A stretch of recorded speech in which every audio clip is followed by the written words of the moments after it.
DW idhaa ya Kiswahili inawakaribisha katika matangazo ya asubuhi. Ikikutangazia moja kwa moja kutoka mjini Bonn nchini Ujerumani. Hii ni idhaa ya Kiswahili ya DW. Imetimia saa 12 kamili saa za Afrika Mashariki, na hapa Ujerumani ni saa 10 kamili. Karibu katika matangazo yetu ya asubuhi. Jina langu ni Angela Mdungu. Karibu. DW habari za ulimwengu, ukisomewa nami Mohamed Khalef, na tuanze na muhtasari wake. Canada imesema haiondoshi uwezekano wa kujiunga na vita dhidi ya Iran, wakati China ikijitolea kwa mpatanishi kwa vita hivyo.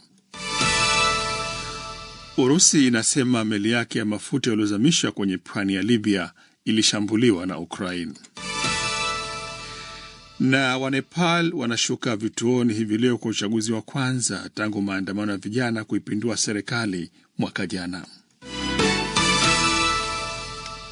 Habari kamili. Beijing. China imejitolea kuwa mpatanishi kwenye mzozo wa sasa wa Mashariki ya Kati baada ya uchokozi wa Marekani na Israel dhidi ya Iran kusababisha vita kusambaa kote kwenye eneo hilo. Waziri wa mambo ya kigeni wa China amesema kwenye taarifa yake kwamba Beijing iko tayari kuwa mpatanishi kati ya pande zinazozozana kwa sasa. Hata hivyo, China ni mshirika wa karibu wa Iran na imeshasema tangu awali kwamba inaunga mkono Tehran kwenye kulinda mamlaka yake, huku ikizitaka Marekani na Israeli kusitisha mashambulizi hayo. Hayo yakijiri, waziri mkuu wa Qatar Sheikh Mohammed bin Abdulrahman Al Thani ametoa maneno makali dhidi ya waziri wa mambo ya nje wa Iran Abbas Araghchi wakati wa mazungumzo yao kwa njia ya simu hapo jana. Al Thani alimwambia Araghchi kuwa Tehran inajaribu kuwaingiza jirani zake vitani, huku Iran ikiwa imeshambulia maslahi na vitu vya Marekani kwa mataifa ya Ghuba tangu Marekani na Israel zilipoanzisha mashambulizi dhidi yake mwishoni mwa wiki iliyopita. Canberra. Waziri mkuu wa Canada McCartney amesema hawezi kuondosha uwezekano wa nchi yake kushiriki moja kwa moja kijeshi kwenye vita vinavyoendelea kwenye eneo la Mashariki ya Kati hivi sasa. Ziara yake ya wiki hii nchini Australia imetandwa na vita hivyo vilivyoanzishwa na Marekani na Israel dhidi ya Iran, hasa baada ya kiongozi wa Canada kunukuliwa wiki chache zilizopita akisema anapingana na kile alichokiita utawala wa dunia unaoelemea upande mmoja. Akizungumza akiwa mwenyeji wake waziri mkuu Anthony Albanese mjini Canberra, alisema nchi yake itasimama na washirika wake na daima itawalinda raia wa Canada.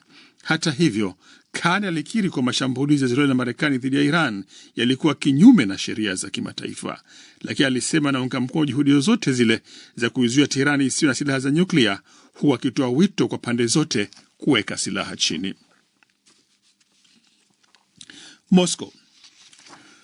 Urusi imeshutumu Ukraine kwa kutumia droni za majini kushambulia meli iliyobeba gesi ya asilia katika pwani ya Libya na kusababisha kuzama kwake hapo jana. Mamlaka ya bandari ya Libya imesema meli hiyo ya mizigo ya Urusi Arctic Metagaz ilizama baada ya milipuko ya ghafla kaskazini mwa bandari ya Sirte. Pia imesema meli hiyo ilikumbwa na milipuko ya ghafla iliyofuatiwa na moto mkubwa ambao hatimaye sababisha kuzama kwake kabisa. Moscow pia imesema meli hiyo ya mafuta ilishambuliwa droni za Ukraine kutoka pwani ya Libya, katika kile ambacho imekiita kwamba ni kitendo cha ugaidi wa kimataifa na uharamia wa baharini. Pia imesema abiria wote 30 waliokuwemo wameokolewa. Meli hiyo ilikuwa imewekewa vikwazo na Marekani na Umoja wa Ulaya wakati ikiwa katika safari zake. Kathmandu. Vituo vya kura vimefunguliwa nchini Nepal asubuhi ya leo kwa ajili ya uchaguzi wa kwanza tangu mapinduzi yaliyoongozwa na vijana kuiondoa serikali madarakani hapo mwaka jana. Vyombo vya usalama vimesambazwa mitaani kulinda doria na kulinda vituo vya kupigia kura kote kwenye taifa hilo la Himalaya lenye raia wapatao milioni 30. Mamlaka zimezuia vyombo vya usafiri mitaani na kupiga marufuku mikutano ya kisiasa na mikusanyiko ya kijamii kwenye siku hii ya uchaguzi. Takribani watu milioni 19 wanatazamiwa kushuka vituoni kwa mujibu wa tume ya uchaguzi ya nchi hiyo kuwachagua wajumbe 165 wa baraza la wawakilishi. Viti vingine 110 vilivyobakia kwenye chombo hicho vitagawanywa kwa mujibu wa mgao wa kura. Chama kilichoanzishwa mwaka 2022 NIP kinatazamwa na wengi kuwa ndicho kitakachoongoza mbele ya vikongwe vya Congress na vile vya Communist. Na hatimaye Dakar. Mataifa ya magharibi mwa Afrika yameamua kuunda kikosi cha wanajeshi 2,000 kwa baina makundi ya itikadi kali yanazidi wa kitisho katika eneo hilo. Afisa mmoja mkuu wa jeshi la Nigeria ameliambia shirika la habari la AFP kwamba maamuzi kuhusu kikosi hicho kipya yalifanywa kwenye mkutano wa wakuu wa kijeshi wa Jumuiya ya Kiuchumi ya Taifa Afrika Magharibi ECOWAS uliofanyika Freetown nchini Sierra Leone uliomalizika mwanzoni mwa mwezi huu. Ameongeza kuwa nchi kadhaa zilizoshiriki mkutano huo zitangaza idadi ya wanajeshi zitakaochangia. Pia amesema lengo la awali ni kuwa na kikosi cha wanajeshi 2,000 ambao watakuwa tayari kukabiliana na ugaidi na ukosefu wa usalama kote Afrika Magharibi. Mpenzi msikilizaji, na kufika hapa ndio tunafika mwisho wa taarifa ya habari za ulimwengu kutokea hapa Bonn. DW Dunia Yetu leo asubuhi.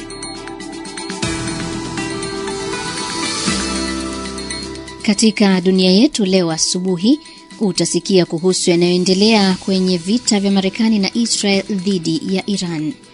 Wasiwasi wazidi kutanda kuhusu kupanda kwa bei za mafuta na gesi kutokana na mzozo unaoendelea Mashariki ya Kati. Na kiu ya waziri mkuu wa Ethiopia Abiy Ahmed ya kutaka nchi hiyo ipate tena njia moja kwa moja ya kufikia bahari yahofiwa kuchochea mvutano mpya katika kanda ya pembe ya Afrika. Tumekuandalia pia makala ya wanawake na maendeleo, usiondoke. Moja kwa moja dunia yetu leo asubuhi inaanza kwa kuviangazia vita vinavyoendelea kushika kasi kati ya Marekani na Israel dhidi ya Iran. Mwenzangu Mohamed Khalef amefuatilia yanayoendelea katika mzozo huo na hii hapa ni taarifa yake. Iran imeendelea mashambulizi yake makali dhidi ya maeneo mbalimbali nchini Israel usiku wa kuamkia leo, kwa mujibu wa vyombo vya habari vya kijeshi vya Israel na vyombo vya habari vya serikali ya Iran yenyewe. Milio ya ving'ora vya tahadhari imesikika kote mjini Tel Aviv, ingawa hadi sasa hakuna taarifa kuhusu maafa yaliyosababishwa na mashambulizi hayo ya usiku yaliyofanyika baada ya ukimya takriban masaa 7 tangu yale ya mwisho hapo jana. Jeshi la Israeli limesema limetambua makombora yaliyorushwa na Iran kuelekea taifa hilo, huku likidai kuwa mifumo yake ya ulinzi ilikuwa kazini kuyadungua makombora hayo. Halikusema hata hivyo ni makombora ya aina gani na mangapi yaliyofanikiwa kuyadungua kati yake. Shirika la utangazaji la Iran IRIB limeripoti pia kuhusu mashambulizi hayo. Jeshi la Israeli limewataka raia kutoka kwenye mahandaki yao, likidai kuwa idadi ya makombora yanayorushwa kutoka Iran sasa imepungua. Hayo ya kijiri, taarifa kutoka Kuwait zinasema kwamba mlipuko mkubwa umesikika kwenye pwani ya nchi hiyo na kusababisha kuvuja kwa mafuta. Hayo ni kwa mujibu wa shirika la usalama wa baharini la Uingereza UKMTO, ambalo limesema tukio limetokea kwenye eneo la Mubarak al-Kabir. Mlipuko huo unatajwa kutokea kwenye meli moja ya mafuta, ingawa haikutaja sababu ya mlipuko wenyewe. Shirika hilo linasema kuna hatari ya kimazingira kutokana na mafuta yanayovuja kutoka kwenye meli hiyo. Hajulikani nani ameishambulia meli hiyo, lakini Iran imeapa kusababisha hasara kubwa kwenye hatua yake ya kulipiza kisasi uchokozi wa Israeli na Marekani dhidi yake, na imekuwa ikirusha makombora kwenye maeneo mbalimbali ya Ghuba ikiyalenga maslahi ya Marekani na washirika wake. Kikosi maalum cha walinzi wa mapinduzi wa Iran kilitangaza hapo jana kwamba kimeufunga mlango bahari wa Hormuz, ujia muhimu ambao 20% mafuta yote ulimwenguni hupitia. Iran pia hapo jana ilishambulia ndani ya jimbo la Kurdistan, wakati ukiwa ripoti kwamba Marekani inajaribu kuwatumia na mgambo wa Kurdi kupigana vita vyake dhidi ya Tehran. Nchini Lebanon kumeripotiwa mashambulizi mengi yaliyofanywa na Israeli kwenye viunga vya kusini vya mji mkuu Beirut. Israeli inadai kujibu mashambulizi yaliyofanywa dhidi yake na mgambo wa kundi la Hezbollah siku ya Jumatatu, baada ya kundi hilo kusema linalipiza kisasi mauaji ya kiongozi mkuu wa Iran Ayatollah Ali Khamenei. Tangu wakati huo, jeshi la Israeli limekuwa likishambulia maeneo kadhaa ya Lebanon na limewataka raia kuondoka kwenye maeneo hayo, ambapo zaidi ya watu 50 wameshauawa.